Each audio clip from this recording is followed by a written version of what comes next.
Well, good morning and a warm welcome to you. This is Superscreen News at 10, broadcasting to you live from Lagos. I am Olamide Onwuka. Many thanks for joining us. The Inspector General of Police, Ibrahim Idris, has responded to the Senate resolution on his failure to appear before the upper chamber, saying he owes them no apologies.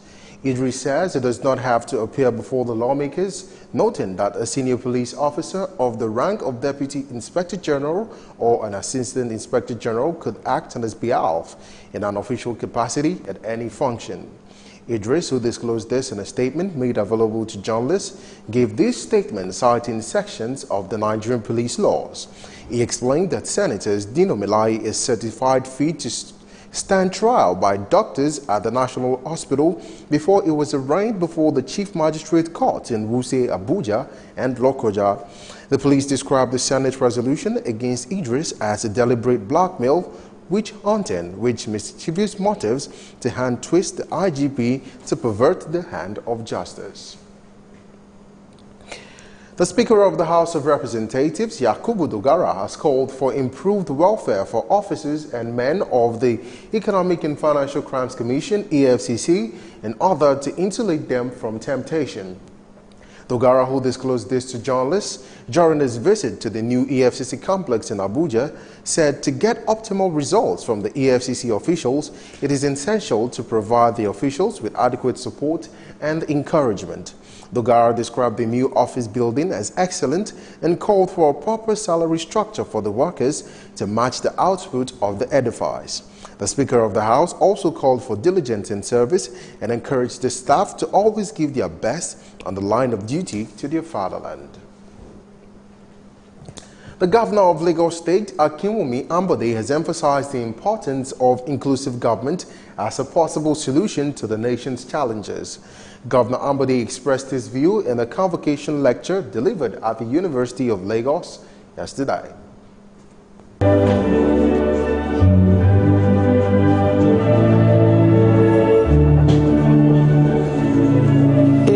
Convocation lecture of the University of Lagos, and expectedly prominent personalities, academics and other alumni of the institution were present.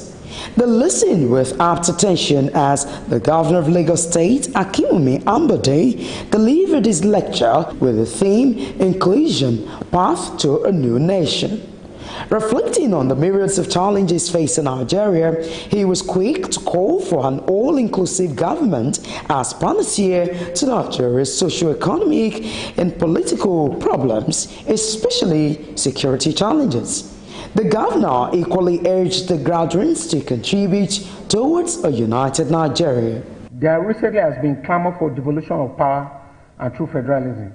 While much of this talk is good intentioned, I believe it misses the crucial point. The linchpin of good governance is not found in the system deployed, but in the quality of the administration.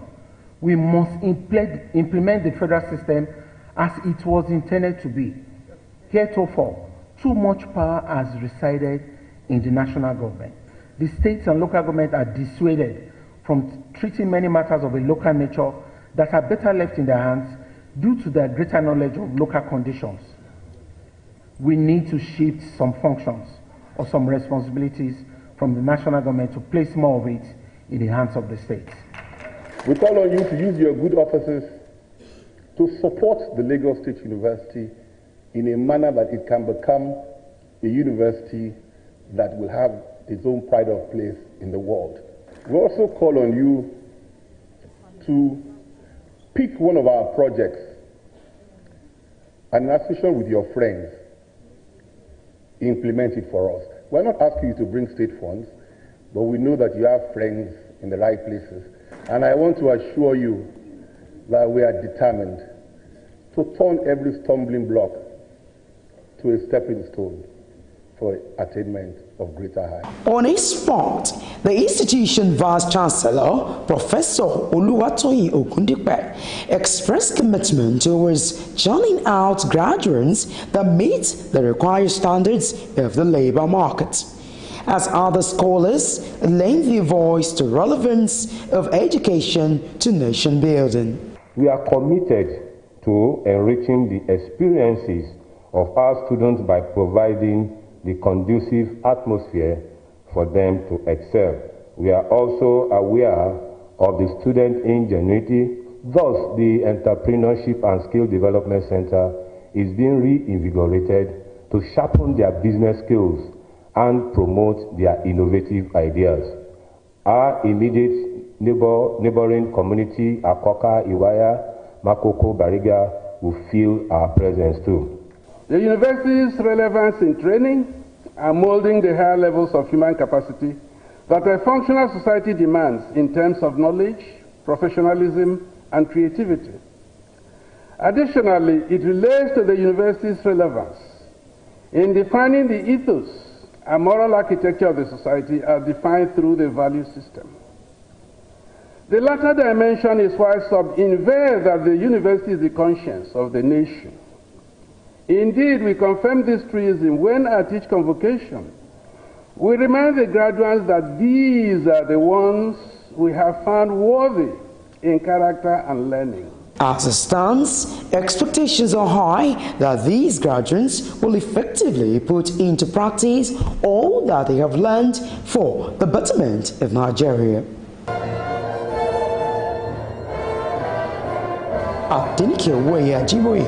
Superscreen News.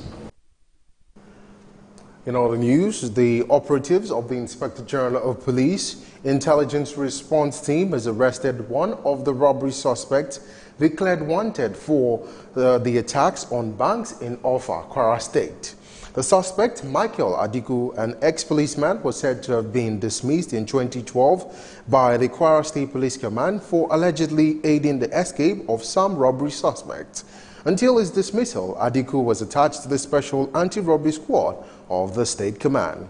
He was said to have been arraigned in court and remanded in a prison where he spent 3 years before he found his way out and formed a robbery gang with others. He was reportedly arrested on Tuesday in a town in Kwara State by the Abakari-led IRT operatives who acted on a tip-off from members of the public who saw Adiku's picture among those declared wanted by the police. The Independent National Electoral Commission, INEC, has given all political parties registered for the July 14 governorship elections in Ekiti State May 15 deadlines to submit the names of their candidates and their running mates. The National Organizing Secretary of the People's Democratic Party, Austin Akobundu, disclosed this to journalists while handing over the nomination form to the party's governorship candidate, Professor Kolakbo Olushola, in Abuja. He said the candidates must also give the same form to his running mate, warning that both candidates must submit their forms to the National Secretariat of the party at least on Monday. Meanwhile, the All Progressives Congress APC has reaffirmed Friday as the date for the party's primary election for the Ekiti State governorship polls. The former governorship candidate of the People's Redemption Party, PRP, in the Anambra State governorship election, Stephen Mba, says money politics might ruin the 2019 general elections. Mba, who disclosed this to journalists, called for proper enlightenment of the electorate, urging them to refrain from selling their votes, which would be vital in the outcome of the next 4 years. According to him, the PRP stands a better chance to produce the best presidential candidate because Nigerians have witnessed the previous administration of the People's Democratic Party as well as the All Progressives Congress APC. He called for intensive voter education and urged non-governmental organizations to go on education and enlightenment campaigns across the country, particularly as the 2019 elections approaches. The National Working Committee of the All Progressives Congress, APC, has sacked the chairman of the Delta State LGA and Ward Congress Committee, Sani Dododo. Dododo was sacked for announcing the controversial results from last Saturday APC Ward Congresses that held across the state. He had allegedly announced the results of Ward Congress in the state without following the approved party guidelines. He was also accused of announcing the results without the knowledge and input of other members of the Congress Committee. Dododo has been replaced by Emmanuel Chinda. The Federal Executive Council, FEC, has directed the Ministry of Health to stop the step-up surveillance at the all nations entry point to prevent the spread of Ebola to the country following the outbreak of the virus in the Democratic Republic of Congo. The Minister of Health, Professor Isaac Adewale, disclosed this to State House to journalists at the end of the council's meeting presided over by the Vice President Yemi Oshibajo at the Presidential Villa, Abuja. The Jigawa State Police Command says it has begun the screening of 4,705 applicants for the recruitment into the Nigerian police force. Police Public Relations Officer of the command, Abdul Jinjiri, who also disclosed this to journalists in Abuja, said the applicants were drawn from all local government areas of the state. Jinjiri also said during the exercise, the command will check applicants' health statuses, sites, physical fitnesses, stating that only 3 females out of the 4,705 applicants had turned up for the exercise. In other news, human rights activist Femi Falana has urged the Academic Staff Union of Universities to ensure the collection of 463 billion naira education intervention fund in the custody of the Central Bank of Nigeria. Delegates Conference of ASU at the Tafawa Balewa University in Bauchi State called for the disbursement of the funds to the federal and state government-owned universities, polytechnics, and colleges of education. Falana also commended of the TED Fund Act in 1992.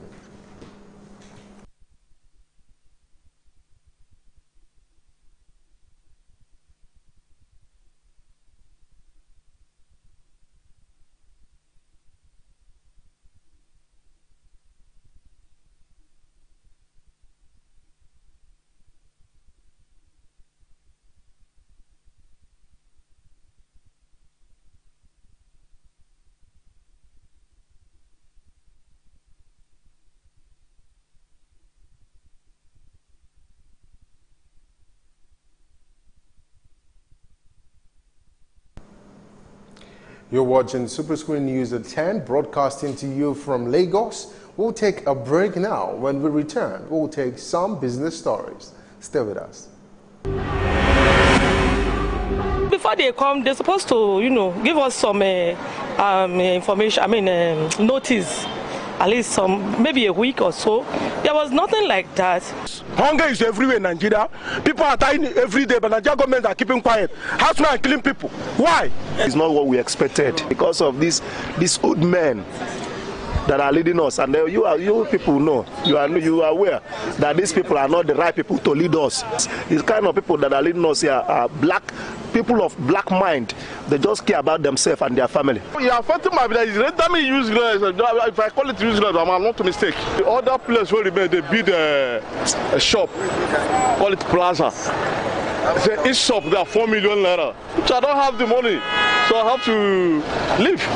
If you plan to get a tribal mark, it takes a lot of pain, but after some time, we experience hold up now.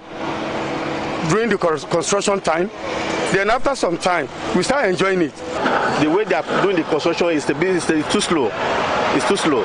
The construction is too slow. They should stop the construction and make sure people go into their businesses and do their businesses.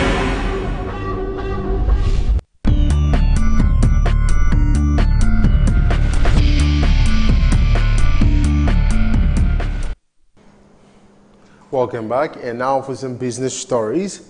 The Joint Senate and House of Representatives Committee on Appropriations have not laid their report regarding the 2018 appropriation bill before the House. Senate also cancelled Thursday plenary session to allow members of the All Progressives Congress prepare for the local government congresses of the party, which will hold on Saturday. You will recall that the Senate President, Bukola Saraki, along with the Speaker of the House of Representatives, Yakubu Dogara, on Monday, after a meeting with the President, Muhammadu Buhari, said the report would be laid this week, while the passage of the budget would be done by next week. The House of Representatives had defended the National Assembly's failure to pass the 2018 appropriation on Thursday as earlier planned, stating that some details of the 8.612 trillion naira budget had yet to be fine-tuned by the Joint Committee on Appropriations. The Lagos State Governor, Akinwumi Ambode, has announced that Mile 12, K2 and other adjunct markets will be relocated in December 2018. The governor announced the date while inspecting the Immortal Light Industrial Park in Ikorodu local government area and others ongoing projects within the axis. Ambode, who told journalists that the move is aimed at reducing stress often encountered by traders transporting their wares into the metropolis from the market, also hinted that the 32 metric tons rice mill aimed at boosting food security in southwest states would be completed in February 2019. The governor said the new location, named Timberville, will be conducive and better than the present location with facilities which would aid the growth and advancement of their businesses. Still in business, Nigeria's excess oil revenue has risen to 22.4 billion naira daily following the sudden rise in the price of crude from $67 to $77 per barrel in the international market. The rise in oil prices is partly attributed to American President Donald Trump's decision to reimpose economic sanctions on Iran and the continued output cut by members of the Organization of Petroleum Exporting Companies, OPEC. The current oil market situation is expected to impact positively on the nation's 2018 budget, with the nation's 8.612 trillion naira appropriations benchmarked on $45 per barrel and the production of 2.3 million barrels per day. The Federal Executive Council has approved 1.65 billion naira for the procurement of new equipment for the control towers in 6 of the nation's airports. The Minister of State for Aviation, Hadi Sirika, who was present at the council meeting, disclosed this to journalists. He also expressed confidence that the equipment will be helpful and able to help better service delivery at the nation's airports. You're watching Superscreen News at 10. We'll take a break now. When we return, we'll take some foreign news plus give you the latest in the world of sports. Stay with us.